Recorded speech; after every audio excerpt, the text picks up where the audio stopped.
আসসালামু আলাইকুম। সবাই কেমন আছেন? আশা করি সবাই ভালো আছেন। যদি কেউ জীবনে কোনো ভুল করে থাকেন তাহলে ইরাক শহরে আসেন।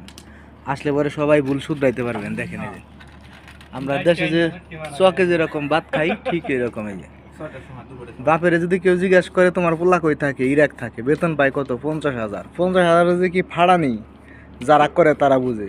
বোর কাছে জিজ্ঞাসা করবা তোমার জামাই কোন থাকে, ইরাক থাকে, ও মাসে কামাই কত, 50,000। দেখবা সেরকম ড্রেস মিস পরে এমনভাবে সাইজা গুজা থাকবো মনে না জানি কি। কিন্তু যারা কাজ করে তারাই জানে। আজকে 3:40 বাজে, এখন সবাই দুপুরে খাওয়ান খাইলাম। সকাল 6টার দিকে খাইছি আর এখন খাইলাম। তো বিদেশ যে কত সুখের, সবাই বিদেশে আসো এবং কিরাক শহরে আসো, আসলে পরেই সবাই বুঝতে পারবা এর চেয়ে সুখ আর কোনো জায়গায় নাই। এই যে বেচারা একবার শেষ হয়ে গেছে কাজ করতে করতে। কোনো যদি কোনো বাঞ্ছত রাষ্ট্র থাকে একমাত্র এটা আছে। যদি কেউ আসো সবাই তাহলে আসো, হুগার যদি কিরা মারতে চাও তাহলে আইসা এখান থেকে কিরা মাইরে নিয়ে যাও।